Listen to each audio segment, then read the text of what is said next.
Good morning, good afternoon, good evening, depending on where you're listening it. Welcome back to another episode of the Geeky Nomads. Well, you know me, I'm Yasser Masood. And a very good morning or good afternoon in Doha. Good morning to Yasser. Good evening to anyone across Asia, wherever you are. And this is Adar Khan, Kazan Farullah Khan, or APK as everyone knows us. And welcome to another episode of Geeky Nomads, an So interesting one. today's episode is a little bit, not, I wouldn't say different, but does stem from the tech side of things because it is something that has arisen in the past couple of years. And it's two words, personal branding. Now you're like, what does that mean? Well, I think in the time where professionals have come online as such, they're no longer tethered to or where they're working or where they're employed or by their title. And that concept has been growing a lot in places like here in the United States for many years and in Europe. But the MENA region is a different machbooz as such. So we have a guest today. We've known her for a bit, and she used to be back in Doha working, well, I would say at an amazing hotel, which we always frequent for lunch. She moved to Dubai, worked for another well known brand, and then decided to start something of her own to tackle a challenge that nobody's addressed well. And she has succeeded, and now she's taking it further and higher. Indeed, everyone does have this a state of ability to recognize oneself, either, hey, are you this or are you that? Because everyone has a different persona where you are in a different group setting amongst a different your workplace, amongst your family. So everyone has this confusion, and how do you portray it online also helps you define the person and the personality itself.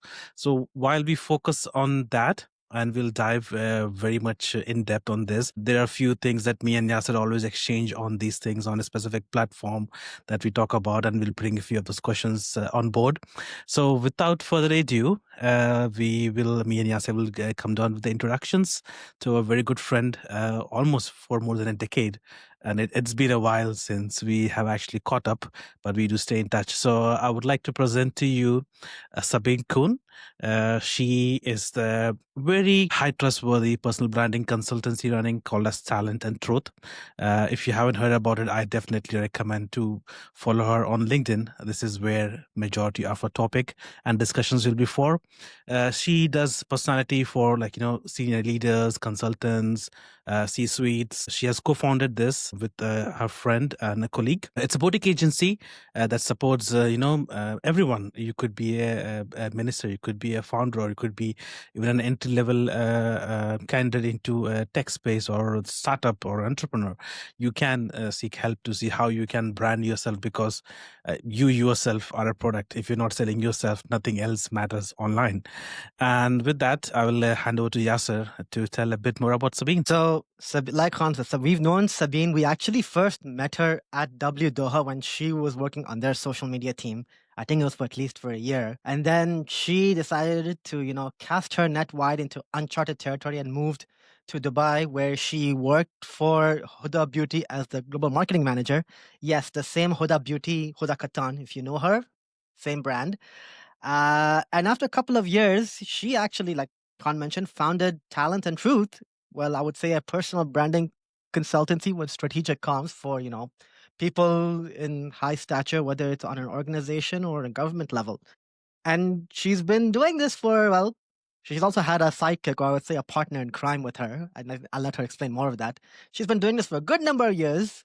And she's juggled a lot. And I would say, what she's established, I think that's a very good way to help get the concept of personal branding to people here in the MENA region. Sabine, welcome to the Geeky Nomads podcast. Thank you so much. Thanks for having me, guys. I'm excited to jump right in.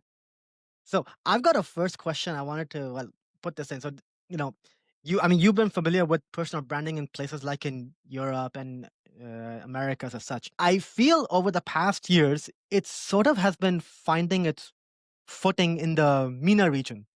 So how did you decide to come about on creating Talent and Truth and to address this gap? I started Talent and Truth about 6 years ago. So this was pre-COVID, actually. Me and my business partner came up with the concept. Prior to that, I was always in the influencer space, and obviously working at Huda Beauty, I'd worked with celebrity brands, founder brands.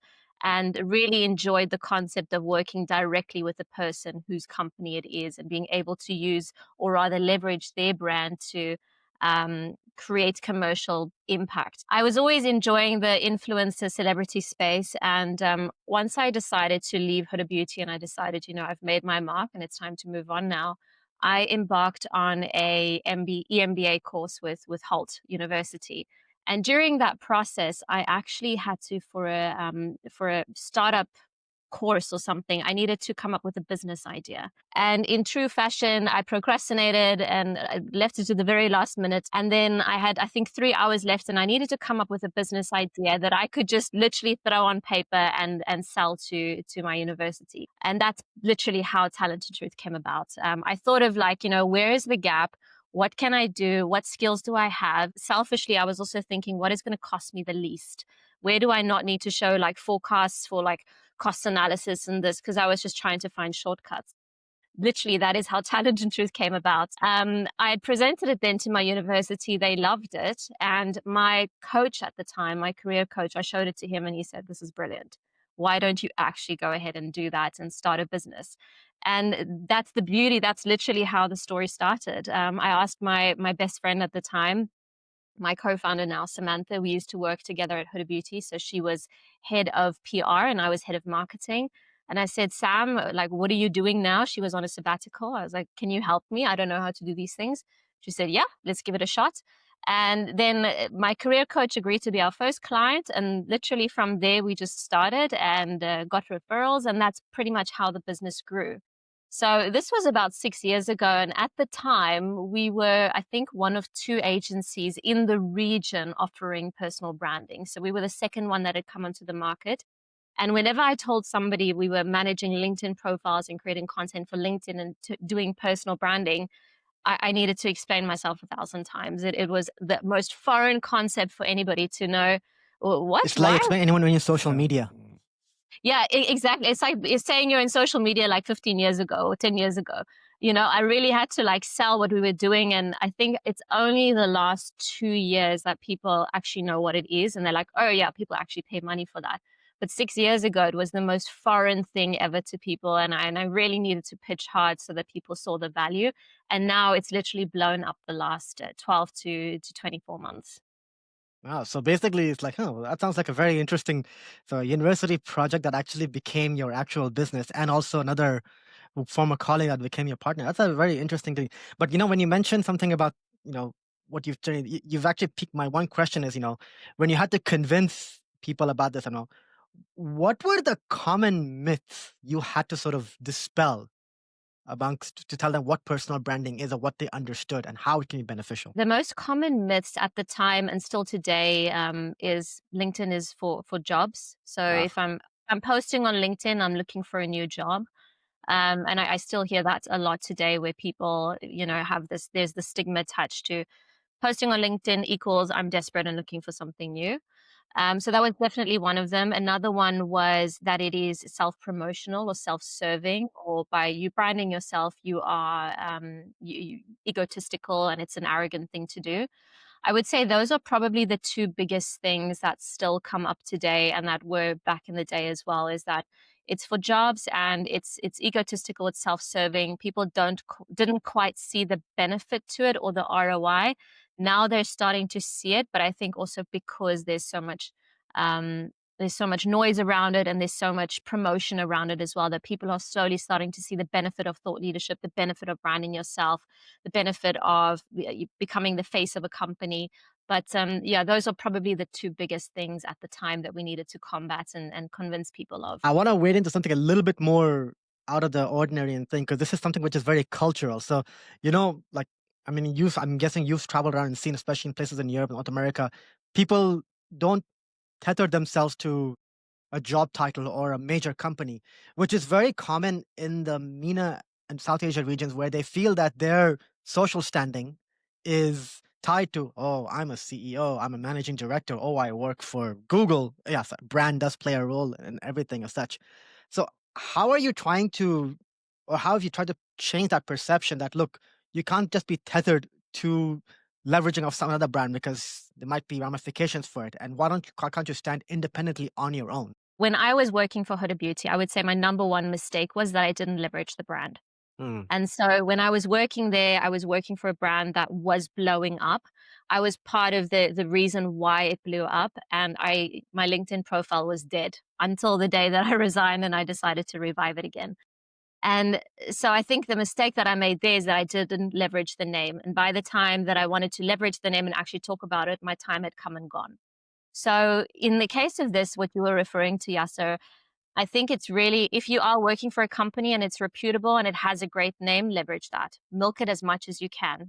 Throw it out there, leverage it if you can. If you have a great job title, unfortunately, we live in a little bit of a superficial world. So if you can, if you have things that you can grab that are going to make you more credible, then do that, but don't rely on it. So don't attach yourself to your employer, leverage it, but still build your brand independently from your employer, because we've all seen the various news from, be it Meta letting people go, and myself, I've worked with a number of clients that have been in very senior level roles across these organizations, and overnight they were let go.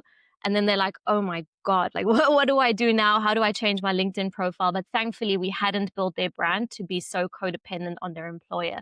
So use it, but don't leverage it, but don't rely on it. Yeah, see, that's the thing, and I think that's sort of has been sort of slowly changing. Like literally, I disclosure I used to work for Qatar Airways on a social media thing. So whenever I tell people I work in their airline social media, they're like, "Oh yeah, this." First thing they come and ask is, "Can I get tickets? I want to come to this one." And I was like, "Hold on," but I think it's been a year, and I sort of have unshackled myself as I was in the process of leaving. And then, I mean, you've seen me on LinkedIn. At least half of the year, I've kept this. I never tied myself too much around it, but at the same time, I kept my own individual line of thought and knowledge going on as such. Khan, I'm gonna give you the mic right now. No, it's like, see, this is very interesting, not just for us, but also for others who want to now, like, hear and understand what they should be doing. It's a very, very interesting topic that's been said, like, not to link yourself too much to the brand. And many use this as like, okay, it could be Google, or it could be Qatar Airways, it could be any other company that they work at. Like, okay, I have a huge employer that is well recognized in the brand, and I'm gonna keep saying stuff that pleases my brand or my employer, and that will help you get recognition in a certain network of people that will recognize you for the role you're doing, for the work you're doing. And if you speak on the same topics, they really come across, depending on the trends. But it goes back to when you leave that specific organization or employer, how do you completely change your mindset about who you are? Because then you don't have a voice that you are speaking for yourself, that, hey, this is me, I'm an individual. Yes, I still do the same things, but I'm not linked to a specific brand or an employer.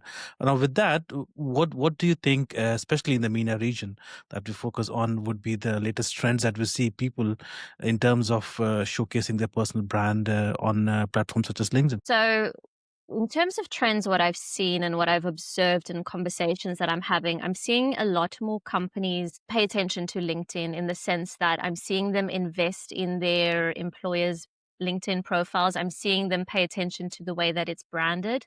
So you will have companies giving their their employees rather, LinkedIn banners telling them how to update their profiles. They're doing a lot of workshops. They're doing, which post do you need to pin to your profile with a featured section. So I'm seeing a lot more effort being put into the way that my employees look on LinkedIn. But I'm also seeing that it needs to adhere to our brand guidelines. So it's not that I want my employees to, really build their personal brand. I want them to build the employer brand. And that's the distinction, is like personal brand and employer brand. Those are two very different things. So I'm seeing this concept of employer branding coming out a lot more, and companies wanting to leverage that.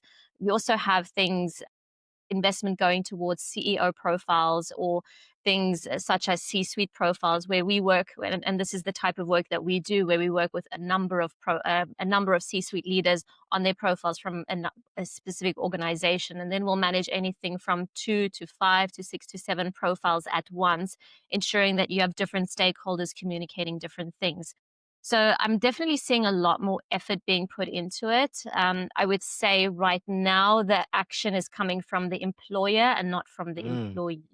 I think Mm. employees from what my conversations and what I'm picking up, there is a bit of fear and there is still a stigma attached that if I go full force on my personal brand and I'm branding myself and I'm not attaching myself to my employer, I'm sending a signal. And that is the fear that a lot of people are having. And I see it all the time, the most brilliant people where they just freeze. They don't post anything. They're too scared. Or if they post something, they're scared that their, employer thinks, do you have time to post on LinkedIn? Why aren't you working? Or why are you posting on LinkedIn? Are you looking for something else? Yes. So there are these kind of Yeah. these comments that come through that impact the way people show up. And as a result, they take no action. I think that is what the shifting trends are, right? So now employers are pushing employees to be their representatives on the brand. It's technically free marketing for everyone, every Yeah. single brand out there. And but this is where, like, you fall in the stigma, like, hey, okay, I am me. If I post something else, they're gonna be like, oh, wait, what were you saying this about the other person? For example, just Mm. yesterday or 2 days ago, I posted a case study that I did on a competitor airline. This was Yeah. purely nothing to do about work per se. There's nothing involved. There's no comparison or anything as such. But this is something I feel very close to me. That I love the technology. That I love the product specific airlines offering, and I did a case study on my own. I did present it internally before I did share it online. But I was like, do I share it? Like, will I get a pushback internally? And apparently, I I haven't. encourage Khan to go ahead with it. Yeah, because at the end of the day, it's me who that matters. Then okay, yes, I do Yeah. represent a brand, but I'm not speaking negatively about anyone. I'm not saying anything bad. I'm not sharing any information that is worthwhile for someone else. But again, this is where I think people fall in that loop of like, Mm. do I do it or do I not do it? And also, I feel to an extent where employers force yourself onto an employee, like have a specific banner on your profile, like your profile Or use photo a should be like hashtag. this. Use a hashtag, which doesn't really matter on LinkedIn anymore, or verify your profile with a work email to say you haven't verified profile. Whereas same employers do not provide their employee with a premium package or with a premium plan because they can, and that is one way to identify an employee that say, okay, he is a recognized employee of our organization. The CEO bit, actually, I was just 2 days ago, 3 days ago, I saw a post from PayPal. I'm not sure if you've seen the same. They actually posted a role for CEO content manager. Yeah. Is purely to handle CEO's content on LinkedIn and other platforms, which pays up to 200,000 USD a year.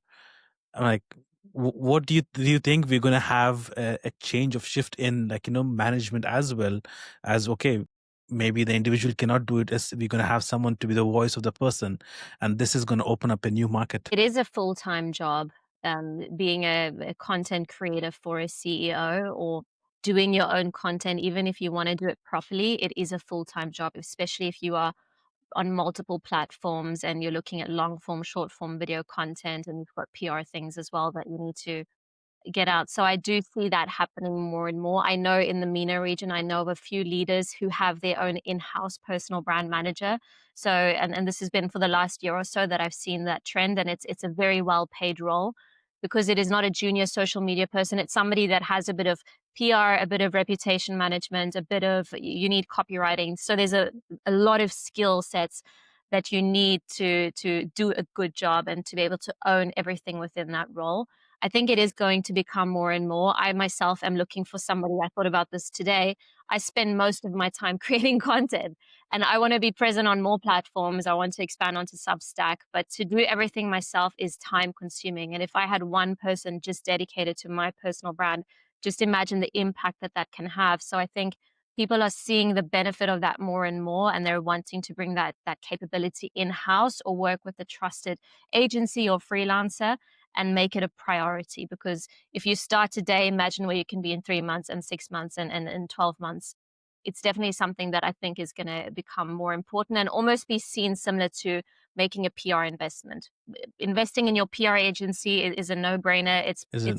When you have a Yeah. comms budget, I think having a personal branding agency or personal branding manager in-house is just going to become another one of those non-negotiables. I want to And I interject think with maybe a question. Sorry, Khan, but both of you have piqued my mind on something. So, when in the Middle East, yes, I know you've been pushing a lot, especially on LinkedIn, because given its stature and it's not a place where people can just go act like a bunch of kids and everything. Khan knows this, and I'm sure you've seen this, and I've seen this. Like, there are so many people who sit in C-level. Suddenly, they're like Instagram, Snapchat, and I was like, that's not a place I would take you seriously. That's a place for fun and everything. You could be a casual human there. But if you want to show, oh, look, today I've invested this and this, and I believe in this vision because I believe after 5 years, this will mature to this much. So you show that on LinkedIn. So how are you? I'm guessing you must have run into this problem as such is how do you convince those C-levels? It's like, look, Instagram and Snapchat there, but it's not the place where you would be this because nobody will take you seriously. LinkedIn is where you have your reputation. It's SEO friendly, and it's the place where you can really show your shit. I would never tell somebody just to go on LinkedIn or just to go on this platform. I always break it down. What is your capacity like? So you want to be on Instagram? That's cool. Are you going to film video content? Are you going to film stories? Are you going to show up the way I need you to show up? And so if you cannot commit to filming, I think at least 15 to 20 videos a month, and if you cannot commit to being active on stories, then I will not take you on as an Instagram client, as simple as that, because I'm not going to do something half-heartedly. And that usually scares clients off. When clients come to us, they don't have bandwidth, they don't have capacity. And so LinkedIn is a great way that we can crack on without them. We can do written content, imagery, graphics. We basically don't need any of their approval. We can just get on with it. Whereas with Instagram, I need to put you in front of the camera. I need to make sure that the content is engaging. I need to chop and change things up. I need to leverage trends. It's an always on commitment. And that usually scares clients off or anybody off when they're thinking about wanting to be on multiple platforms. You can, of course, do the recycling, dump things from LinkedIn onto Instagram. And then again, there you need to manage expectations. It's about just having a presence, but it's not about optimizing and growing. So what is it ultimately that you want? But most clients that come to us and once we've had a conversation, they're happy with LinkedIn, and then eventually Instagram becomes a discussion. But usually they're super happy with LinkedIn, the impact that it has. A lot of the work is usually B2B related, and that's pretty much where they feel safe. I think Instagram also feels very personal, and it feels like you need to, be a bit more on and personal and in touch with your community. Whereas I think with LinkedIn, you can still take a step back and allow somebody else to manage your presence with a bit more comfort. I think it also goes to an extent of the category of the industry you're from. Let's say if you're from a very professional tech finance, yes, LinkedIn really works for you. But there are two recent individuals that I really love what they're doing on Instagram, as in brand, not just promoting what they're doing as a job, but as an individual also. They're pushing themselves so much. One is the mayor of Vancouver. I met him recently at the Web Summit in Vancouver. He has a presence on LinkedIn and as well on Instagram, but I think he connects to his people more on Instagram because that's where everyone is at, that he can connect to the community over there. And recently, I'm sure you've been seeing a lot of it, the candidate mayor for New York, who has been leveraging Instagram mainly to be amongst the community or to be amongst the people, regardless of the generation you are from. He is connecting to everyone, and yet he's still on LinkedIn as well, connecting to tech industries, real estate, financial companies, showcasing what he has to offer if he becomes mayor. And I think it goes across again, as Sabine said, capacity, how much a person can dedicate themselves, because it's easy to hire an agency, say like, okay, you're in charge, put a better image of me out there. But if the individual himself is not willing to do that, what good does it do? Like, you can spend as much money as you want on any brand, any marketing, but if the product is not good enough, it'll never sell. Exactly. There's with Instagram as well. I put you in front of a camera, I can give you a script, but I'm not in control of how you communicate and how you come across on camera. I can tweak and do as much as I like, but there are so many variables that are outside of our control that really would impact the success or not. On LinkedIn, you don't even need to see what we do. We can just get on with it, and it works. I see it as well with Instagram and LinkedIn. LinkedIn is more of a B2B, Instagram B2C. I'm trying to be a bit more active on Instagram now, and it's hard. It's really hard to think about, what reel, what songs, stories. I need to be active. I need to be a bit more engaging, see what trends are happening, define a style. Whereas LinkedIn, I feel gives you a bit more, it's the focus is on the written word a little bit more, and so you just have a different opportunity to show up and be a bit more real without the constant pressure of needing to perform in a certain way. But I just want to Uh, jump in, like but LinkedIn's been pushing a lot right now on video. So I'm guessing, is that something you must have been really telling? Look, video is now rising up, and I'll give you my experience. I've been using LinkedIn video natively ever since, I think, when they was in beta and pushing it out. Literally, I was like, this can work well for personal branding. I mean, Khan and I, we've pushed articles. I push out content posts relevant, at least keeping it to the MENA region, and video as well, especially with our podcast clips. So it's like, is that something now you're telling them? Video now is growing, and now it's a good way to add a face and a voice to your brand, and especially if you're doing it for a major business like whatever Almarai or as such. Video is a good part of the content mix. So I wouldn't say it needs to be the entirety of it, but it's a great part to pepper in your personality. It's a great way to create that connection so people can see how you carry yourself, how you communicate, what your energy is. So with everybody and all clients, I would always recommend video. And then see how people respond to it. When LinkedIn launched video, I think a few years ago or 2 years ago now, um, they were pushing video hard. So you would get at least like 100,000 views on a video, even if you had 10,000 followers or something. It was going crazy. And now I think it's stabilized a little bit more. And I wouldn't say the views are as good as what they used to be, but it's a really nice way for people to get to know you. So if you are, and I say this, if you're a service provider, it's a great way for people to see whether they like your energy or whether you seem likable on camera, or the way that you speak is somebody that they want to be communicating with on a regular basis. So it's a nice way just to break that ice a little bit, that professional, LinkedIn facade that we all have. So it's a good part of the content mix. One curveball thing I want to ask. I mean, I know with the clients you've handled, is it mostly been English, or have you also helped with anything in English and Arabic? We only do English content. We do have clients that are Arabic. If I cannot sense check it myself, then I will not do the work. So for us, we're very big on quality control and being able to control every single thing, and a little bit micromanagement.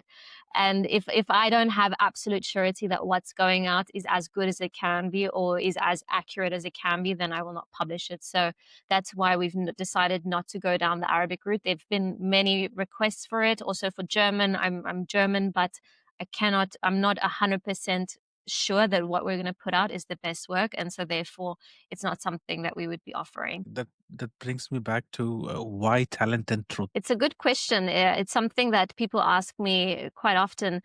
When Samantha and I started the business a few years ago, Sam's background is in cosmetics, so she worked for she worked in PR, but a lot of cosmetics background. My background was hospitality and cosmetics.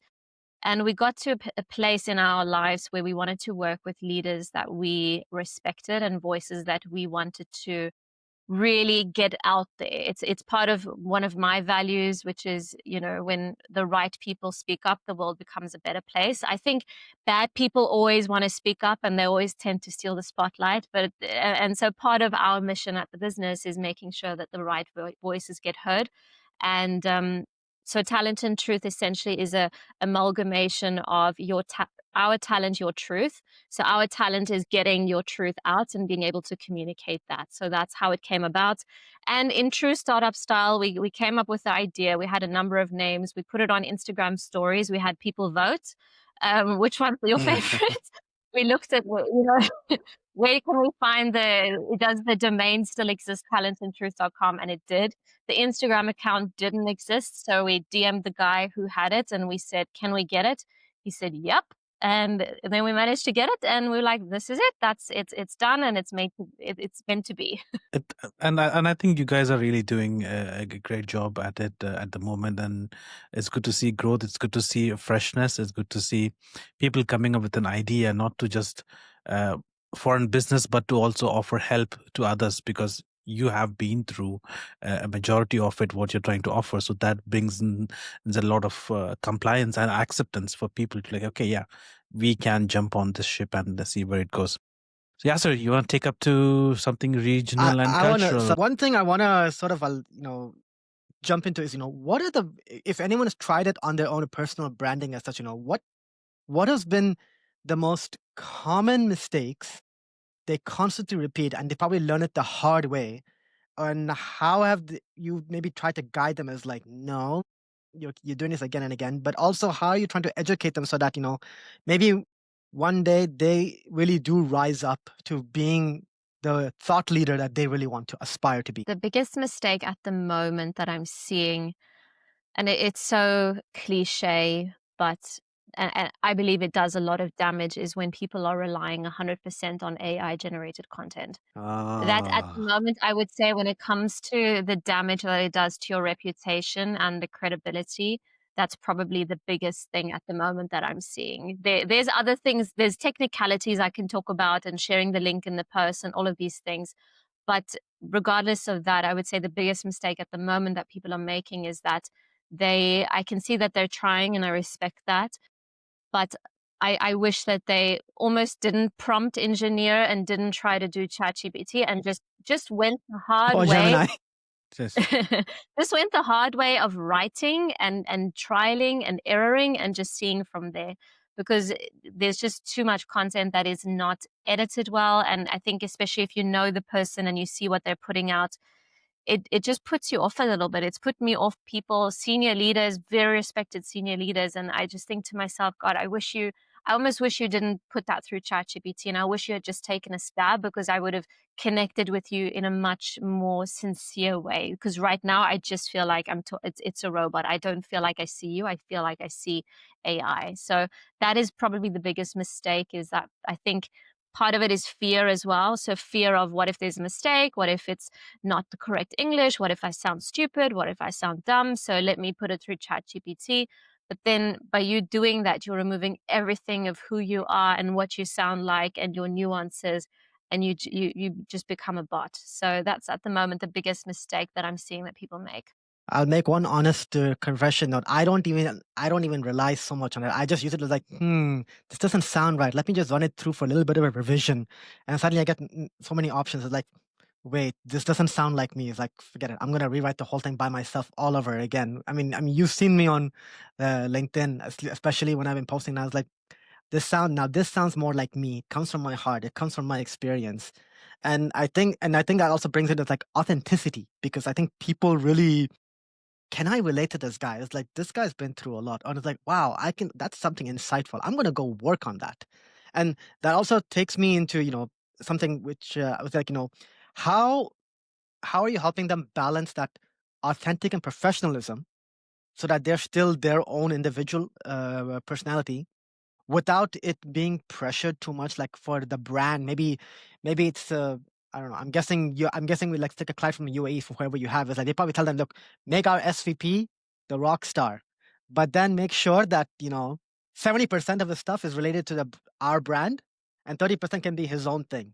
And then you always say, no, 70% is too much. It has to be sort of 50-50. How do you strive that balance so that they don't suddenly become this figurehead spokesperson, but they still are individually their own, they can stand on their own merit? It takes a lot of initial research into the brand to understand the brand. So the first thing, in a case like this, where let's say the brand is paying for the engagement and they want us to brand their SVP or whatever, then first I do a very deep immersion into the brand to understand the brand from top to bottom, key messages, what they are about, values, etc. And then when we onboard a client, we take them through 3 separate interviews. They're about an hour long each, to understand their journey.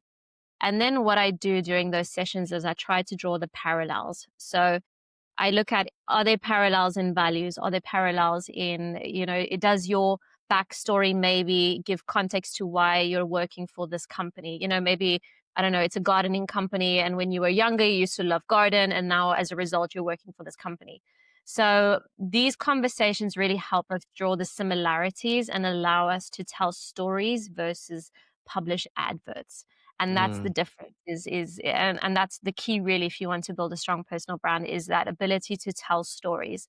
It does also take a lot of education to the employer, where we take them through and we say, we're doing a personal branding. We are going to be mentioning you where it makes sense, but not everything is going to nail your key messages and your PR boilerplates and every single, keyword that you want us to inject. So we do a combination of the two. And as soon as people start to see the engagement and they see how we use storytelling to talk about the company or the values or a USP or a leadership moment, then they're able to see how we're leveraging the person's backstory, but the company stories, and finding the commonalities between that.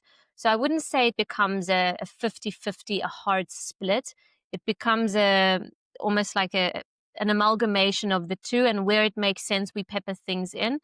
Usually clients and employers, everybody can then see the value, and when you zoom out, then you can see the greater picture.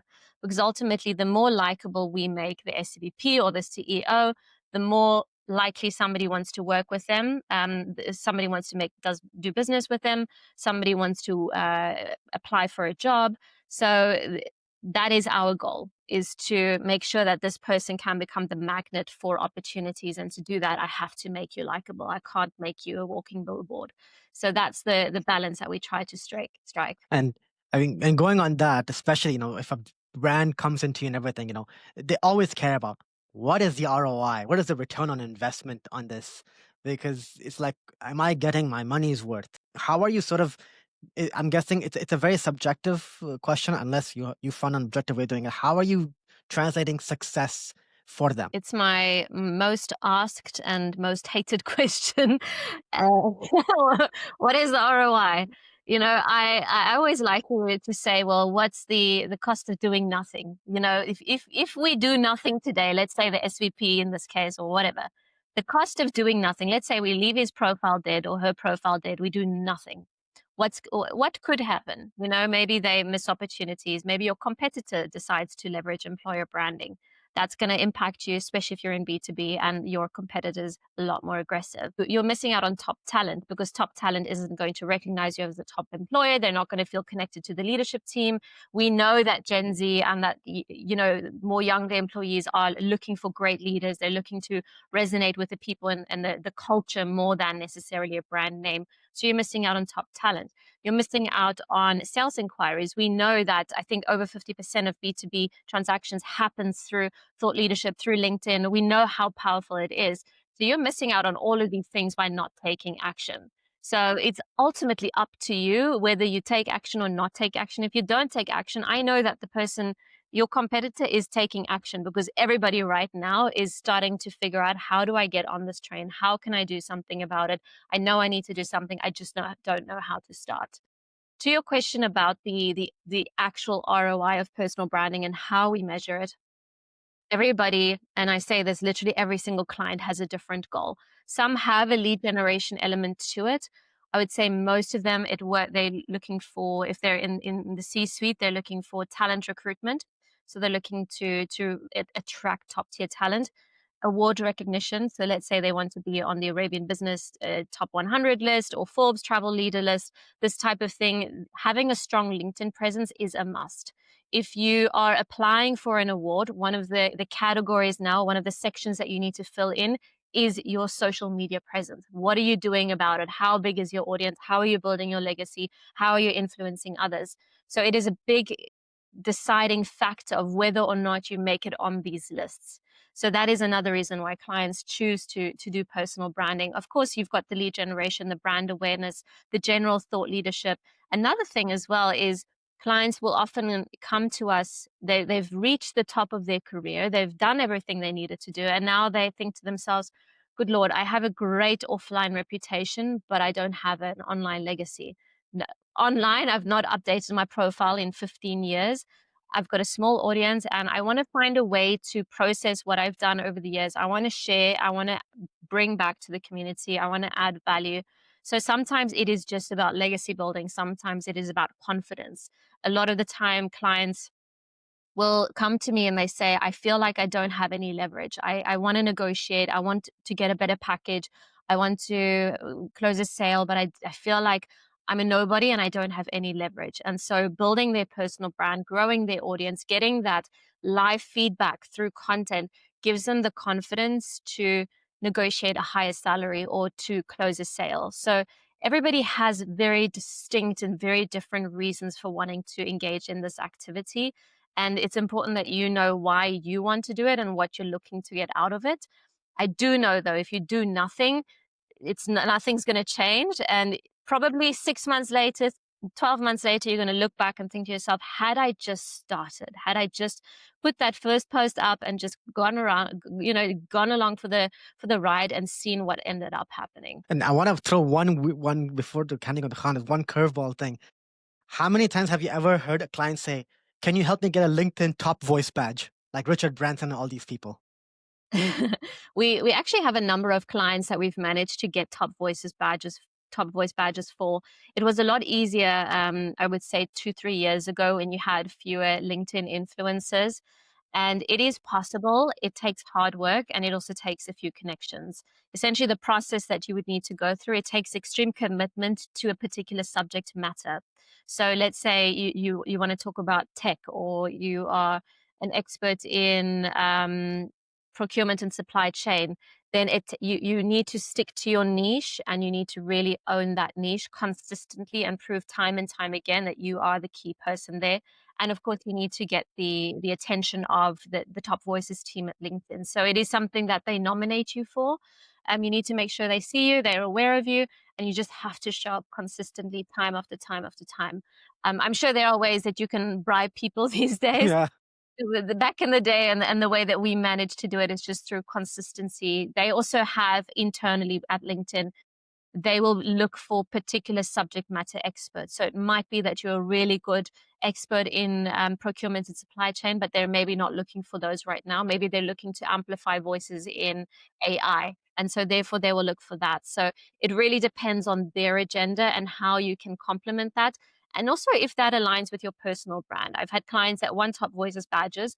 Once I tell them this is what you need to do, these are the topics we need to stick to, they actually say no. They actually say, actually, no, I don't want to restrict myself. I don't want to just talk about this one topic for the next couple of months. Let's just let it go and let it be. I think that comes to a bit of just going a little bit back on how everyone's using ChatGPT, prompting themselves to be. Everyone wants to be better than the other person, right? Anywhere in life, in general, on LinkedIn, on Instagram, everyone wants to up someone else. Like, hey, okay, he posted this, I'm gonna sound better than him. Yes, okay, we can use ChatGPT, we can use AI tools that we have at hand to help you, assist you, to get you there, but not just plain out of there. I've seen very high level CEOs in local market in Qatar and MENA region, literally they copy paste. Some even copy paste the prompt where at the end ChatGPT like, do you want to provide something else? And with the emojis, emoticons, I'm like, that clearly says like, okay, I know this person in either in person or I've seen him at conferences. They don't know how to draw like a line that. of professionalism. They don't. Exactly. And this is where, okay, I know you're trying, but there is, I think, a fine line where you would draw like, okay, this is how far I can go and I would need help. And this also brings in the idea of, an imposter syndrome. Like, okay, I want to be Elon Musk. I want to be Richard. I want to be someone else. So everyone focuses on that. As same we see on Instagram, like someone makes a reel, it becomes viral, it becomes a trend, everyone wants to do the same thing again and again. How do you with your clients specifically coming with like, hey, I've seen this is a trend now, that because of this person got so much engagement, there could be voice in that area, and like, hey, this is not what you need. How challenging you think it comes across when, like, I'm not sure if any client of yours has come across with that, but like in general, when it comes to going viral, and as soon as I always like to read between the lines to understand what is it that you actually want. Do you want to go viral? Do you want followers? Do you want likes? Do you want business? What is it that you want? Because what you want will dictate how you need to write. It will dictate what you need to write about and how you need to show up.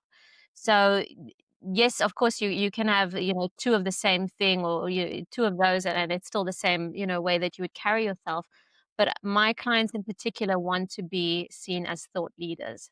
And so the way that you would write as a thought leader, or somebody that's looking to be seen as an industry authority, is different to if you want to go viral. So virality is often, it's a bit shorter, punchier. You have the dramatic story arcs, you have the hooks, the clickbait. There's a lot of rhythm that you need to inject into the copywriting. Whereas with the thought leadership, it's more about substance. It's about honing a key leading thought, seeing if you can inject data into it. It's also realizing that not everybody's going to resonate with that piece of content. It might be that you speak to a more targeted audience or more niche audience, and being okay with that, because even if you have only 20 people like that comment, if you've got 2 business inquiries on the back of that, then that's success, versus having 20,000 likes and nobody knows who you are, or nobody inquires about your work.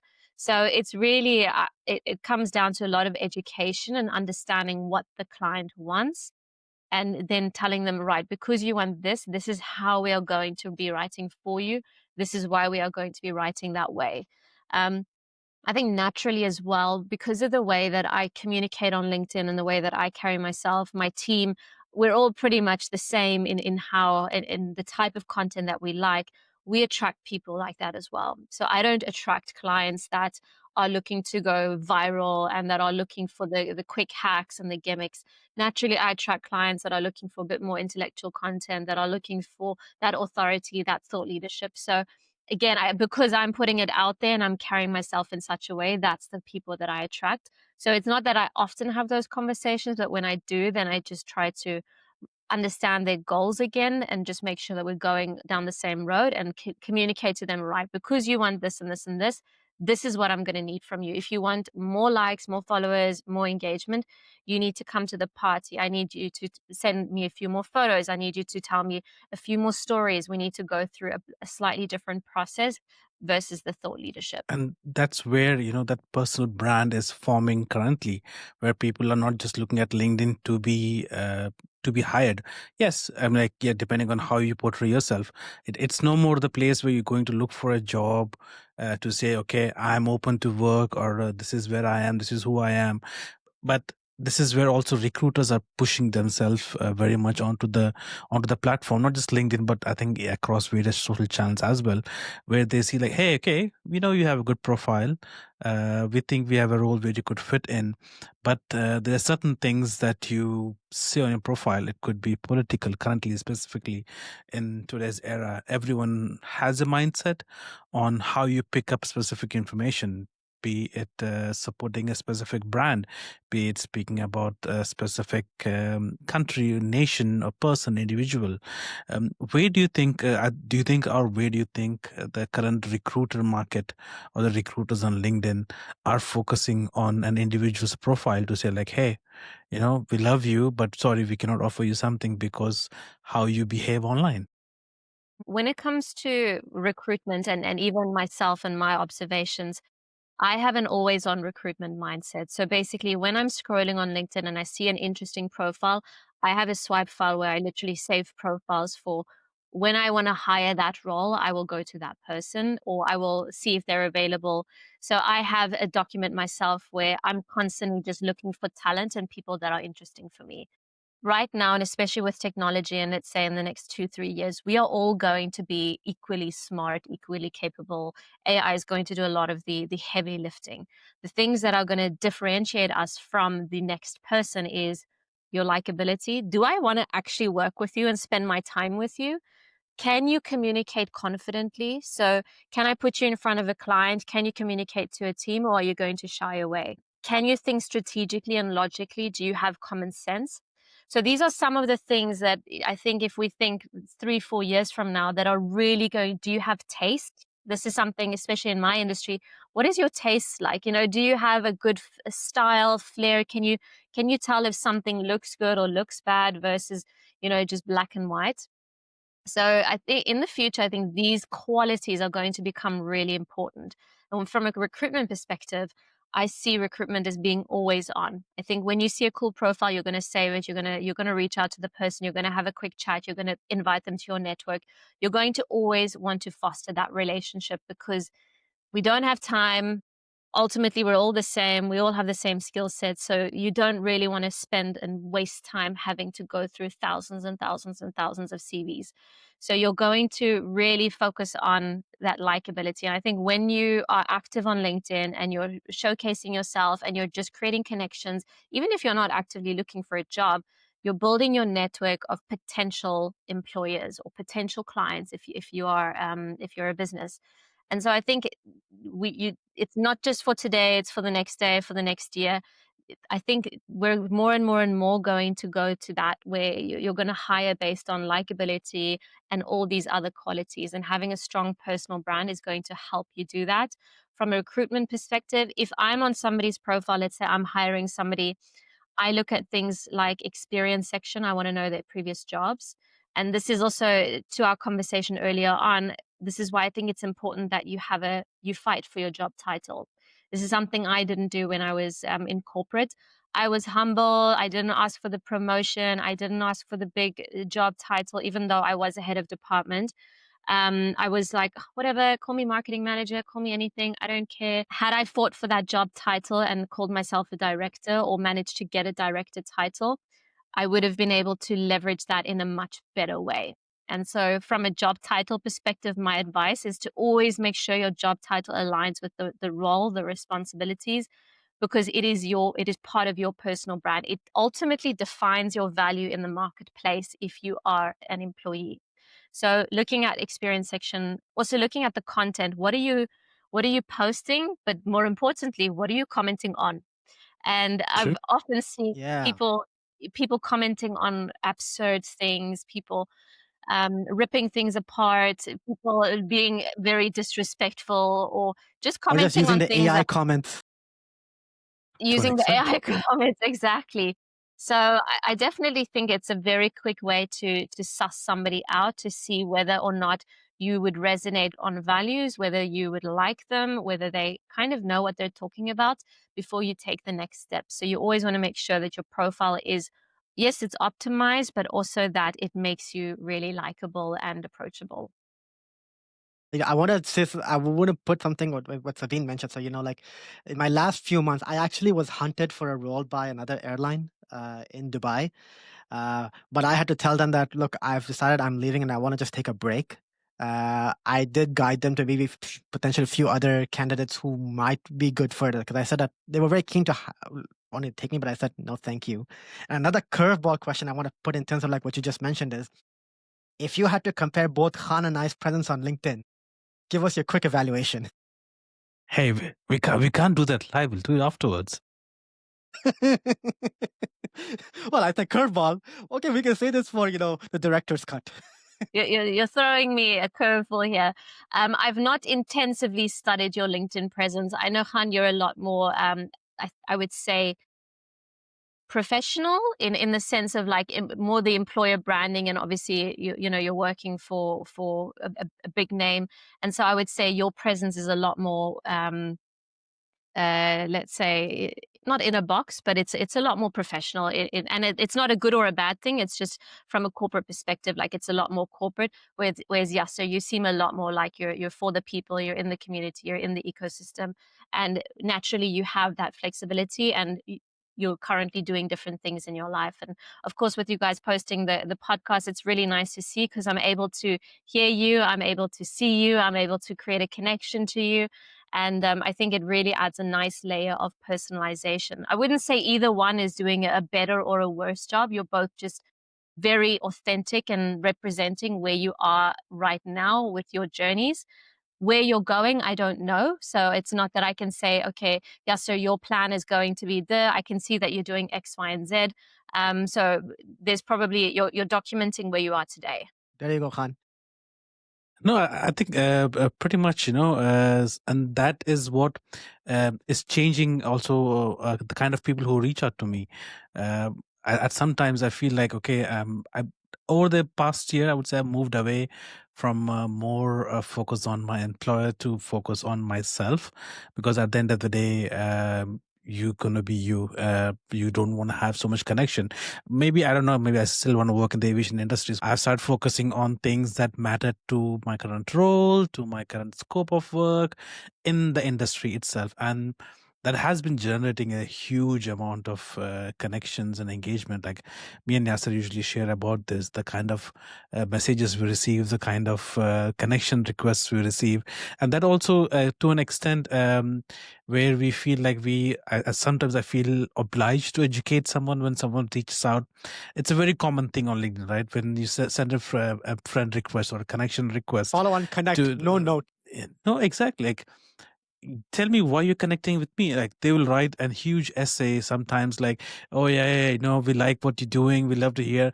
And suddenly, as soon as you connect with them, the first message they send is either they want to seek a job, or they have a product to sell and they want to reach out to schedule a call to sell the product. I'm like, yeah, I would love to, but had you been honest to meet me from the get-go, it would have been much easier for me, because I think in your age, in your time, in your corporate life, as you grow, you move away from the necessities of hi, hello, how are you.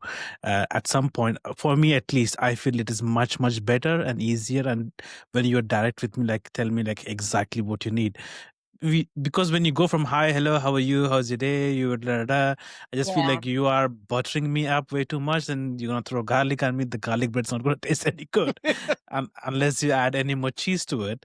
But that's where I think people fail, and I feel not just the employers or platforms, but there should be certain things when you come to a specific platform and be like, okay, this is what I should or should not do. And with that, with that in mind, I think, Sabine, you can easily highlight, like, I think we focus on what people should be doing to make them look better and stand off as a brand.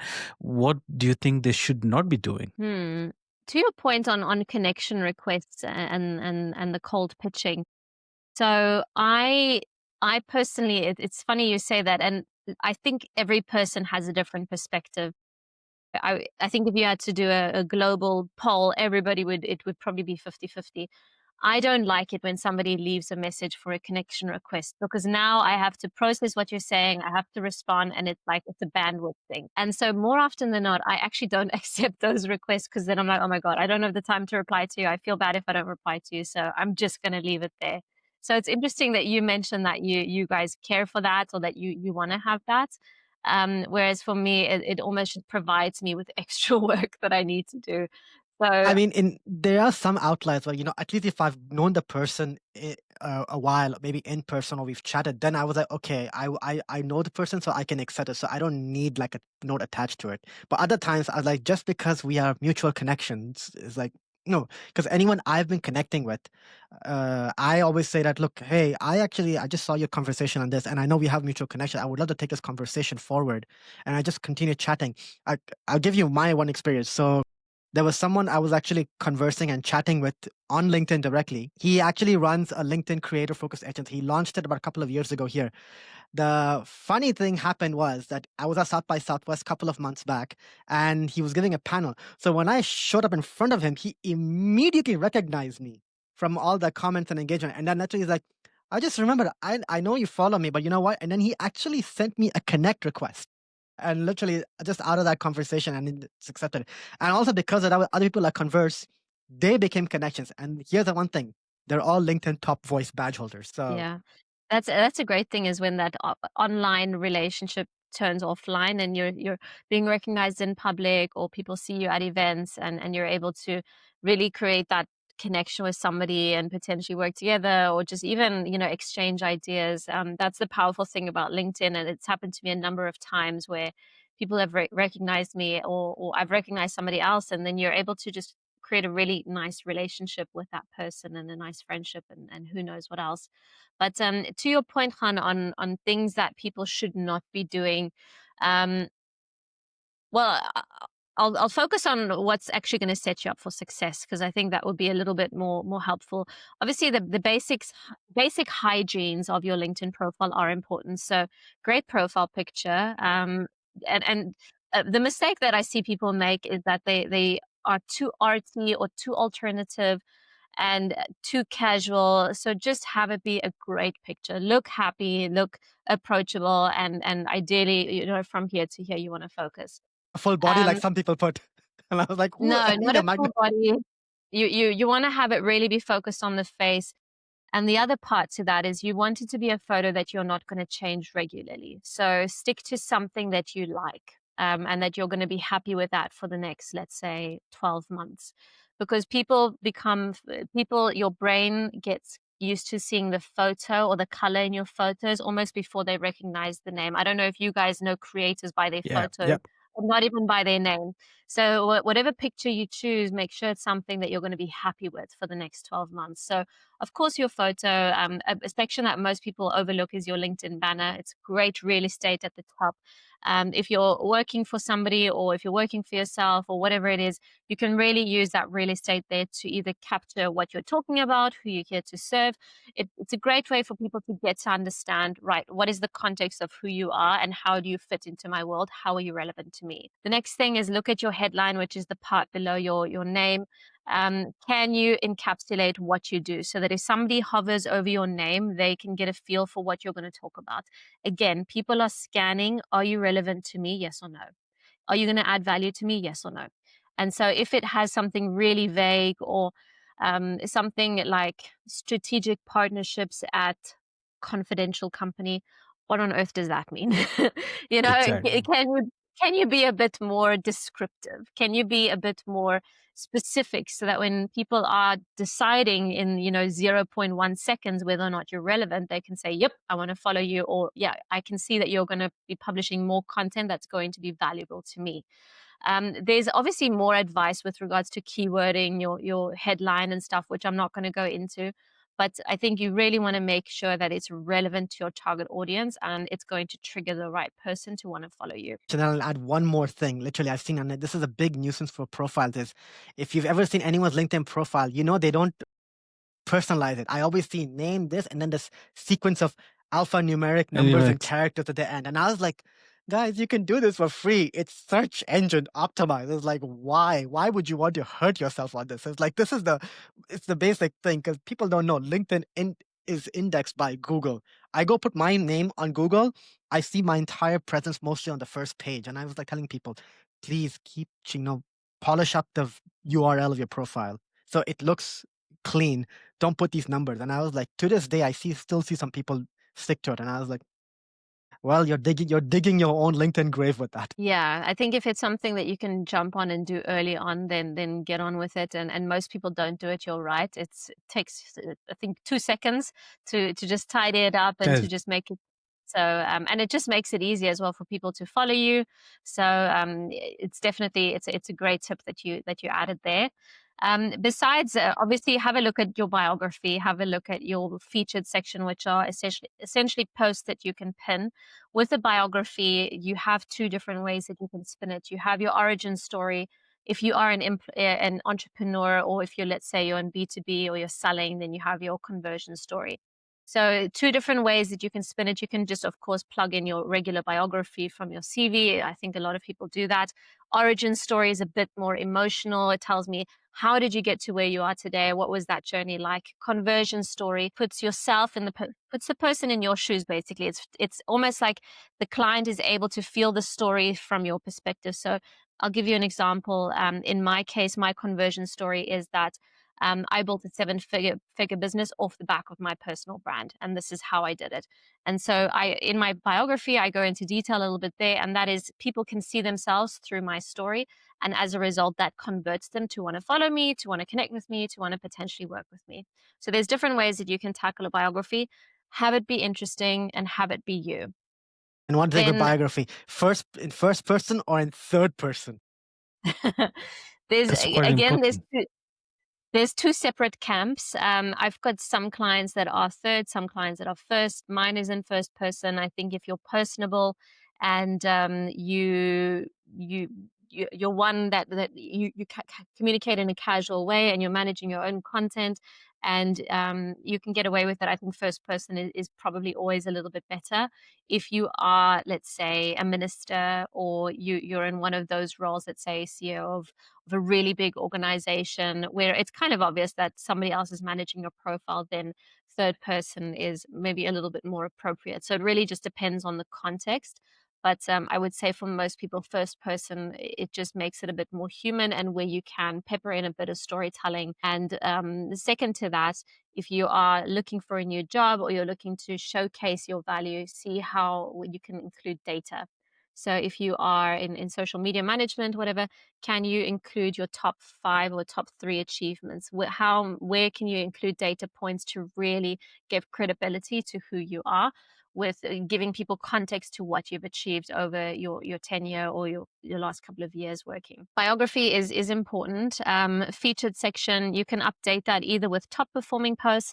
The simple, almost rich, or the simple formula that I give people is: find a post that tells people about who you are. Find a post that does really well so that people can see that you're in demand and there's conversation and you have a community. Find a post that shares an opinion, where people can see, okay, she has an opinion on something. There's a little bit of a thought leadership edge to it. This is a little bit of, her personality. So essentially, top performing, this is who I am, this is what I think about. So that's a really simple formula. But if you can go further than that, you can of course include links in your featured section. For you guys can include direct links to episodes or to the podcast, to your website. If you have a training platform, you can include links, and it's really valuable real estate that people just don't realize they can do. With the links, you can add thumbnails, so it's pretty as well. It's easy to click on. So it's a really nice place it's free. Like, why are you not optimizing it? I see. And then beyond that, see if you can get into a regular posting schedule.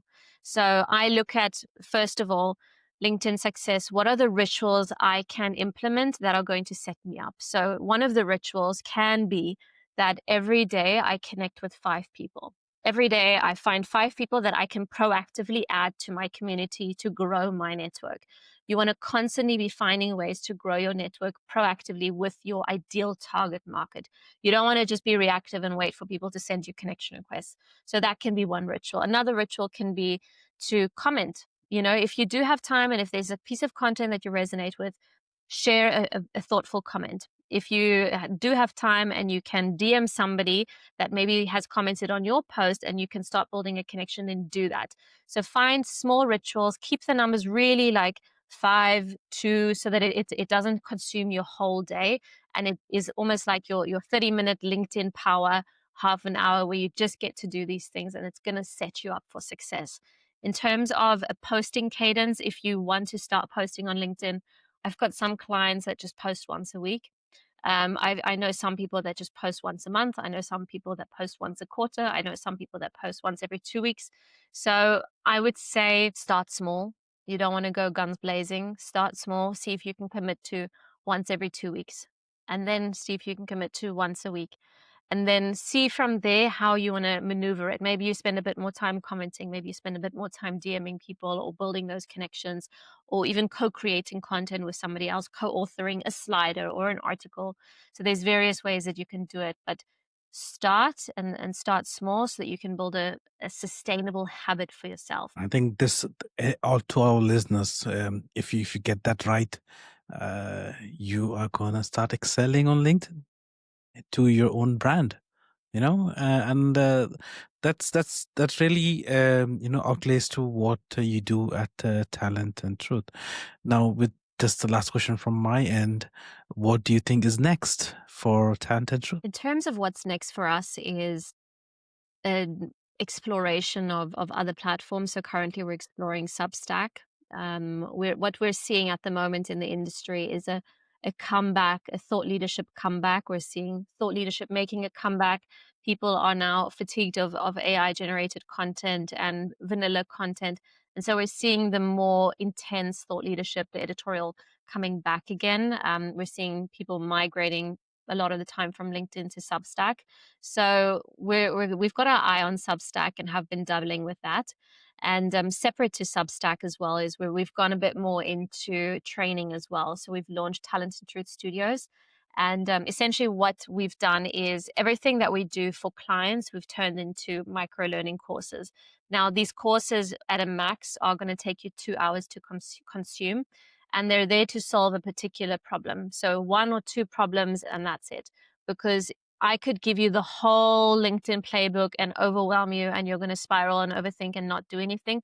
Or I can just teach you the very next thing that you need to do so that you can take the action you need to take. So, Talent and Truth Studios is where people can go to learn literally simple things or small things, make that small shift that they need to take to essentially start their LinkedIn journey. Wow, I mean that's a very good thing, because I think now you've just opened it up to even an average person, maybe like me, because I know Talent and Truth is basically about, okay, executives and they have the backing of businesses and all, but now it's like, okay, let's bring it down to the average consumer. Maybe someone is looking into a career pivot. So that's good you've put Yeah. this out. And I think one more thing is on just also on that, before I ask my final question and remark, is I believe you have a promo code running for that as well for the first few signups, or I think that's already been filled.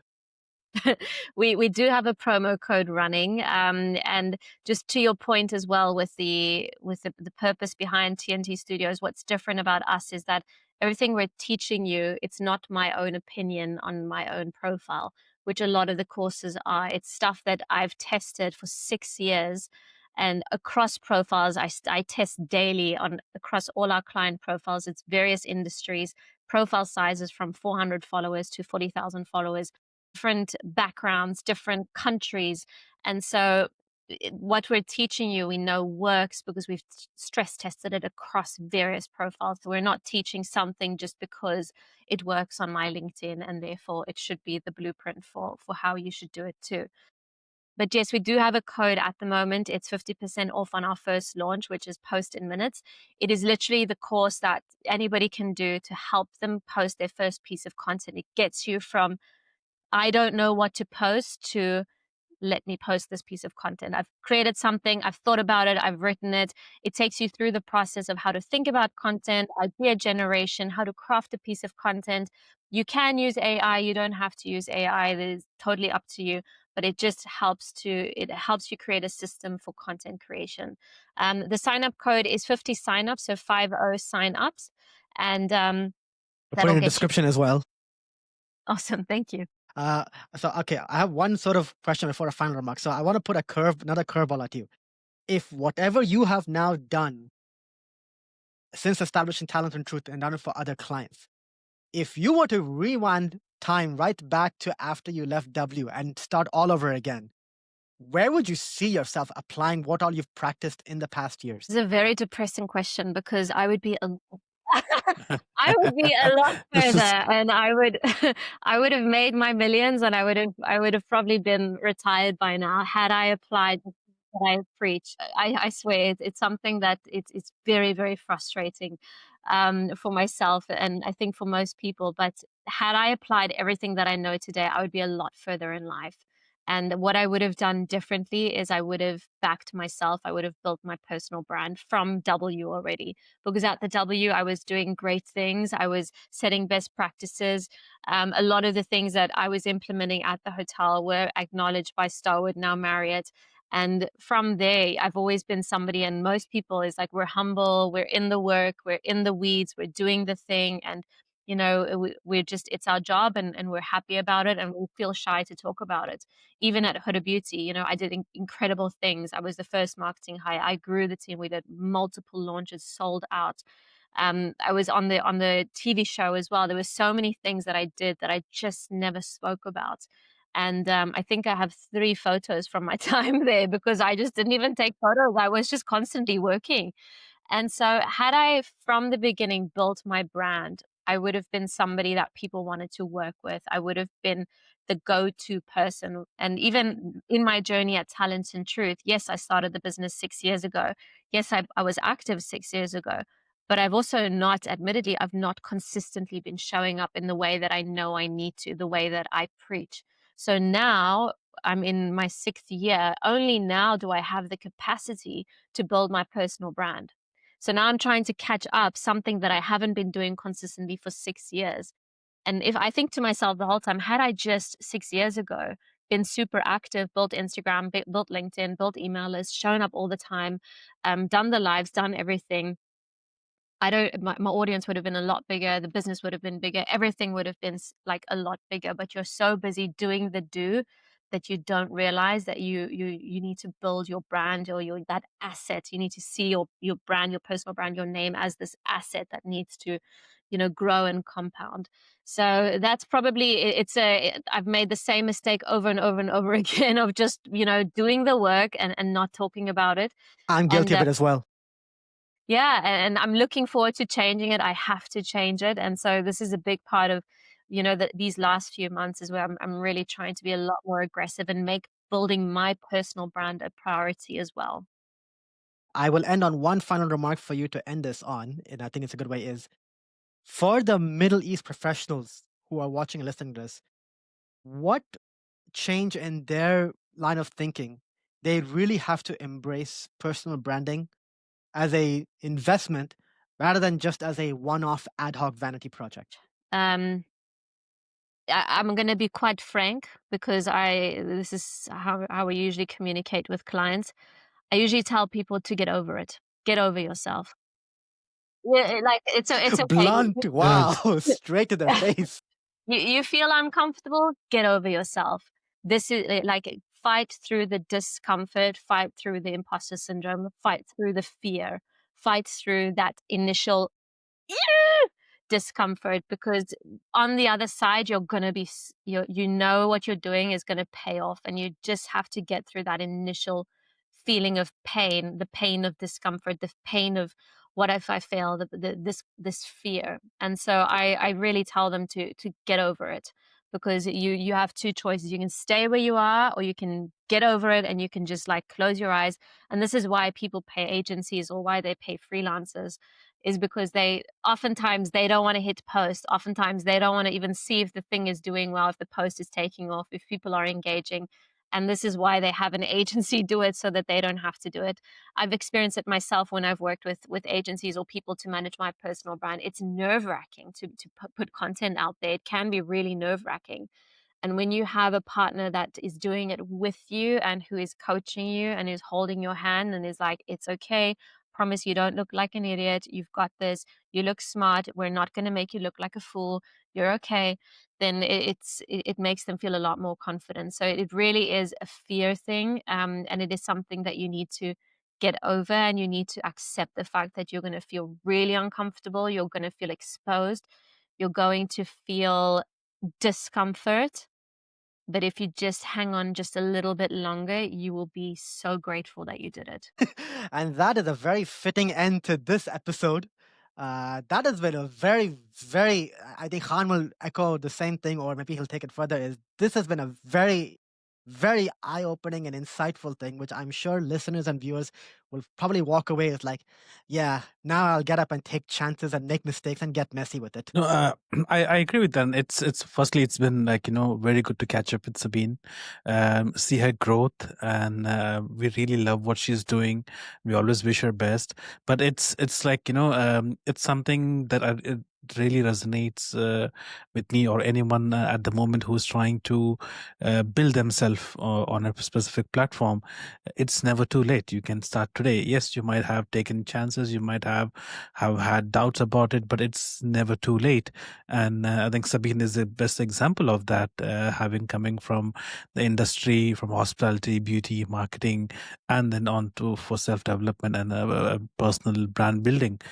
It portrays, a perfect image to who you are. And majority of the things in life where someone becomes someone else is when you put that effort in. And as like the last thing said, like get over it, and like, and take that step, take that chance. Nothing in life is like gonna be disappointing, right? I tell everyone, like, in my conversations, meetings with people, what is the worst thing someone can say to you is no. That is the worst thing anyone can say to you, and you can easily overcome that by like, okay, not this, maybe something else. Okay, this post didn't work for me, I'm going to try something else.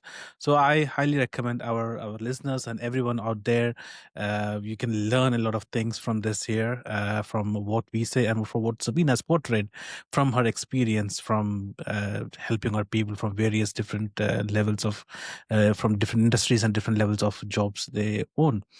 With that, we thank Sabine. Sabine, would you like to add any last words Of wisdom.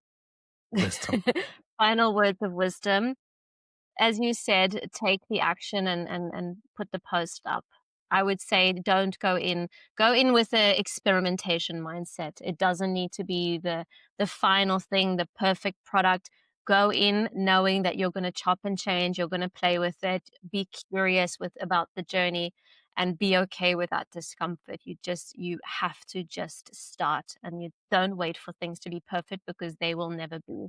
And just know that once you start, you're going to build momentum, you're going to build a rhythm, and you're going to be so grateful that you did it and that you bet on yourself and that you built your personal brand. But it was amazing to see you guys again. Thank you so much for having me on the show. No, thank you for coming. And this is actually a new record for us. We've actually an hour 20 minutes, but literally it's probably going to be worth for everyone to really listen and learn. And I wish you the best of talent and truth. And also, I encourage listeners and viewers, please follow Sabine Kuhn on LinkedIn. I'm going to put her profile link in the description as well. And also follow Talent and Truth so that maybe you can learn bite-sized pieces of lesson when it comes to personal branding in the Middle East region, of course, because that's what our focus is on. Thank you for taking the time. I know you weren't feeling well last week, but I'm glad now you look way better as such. I'm guessing it's hot. It's a Friday there, so it's a good break from you. So Sabine, thank you. Khan, I know you have, I think, other commitments to take off on. And Always occupied. I'm so humble. I give everyone time, then I realized, like, hey, like, I think I need to give myself more time. So my mom just knocked on the door. It's like, hey, okay, so you promised me to take me out today. It's time. Middle East Friday. Middle East Friday indeed. Again, I think with that, it's a perfect ending. It's going to be lovely listening to all of our voices, especially Sabine's. With that, we sign off the Geeky Nomads. Thank you, and we'll see you next episode.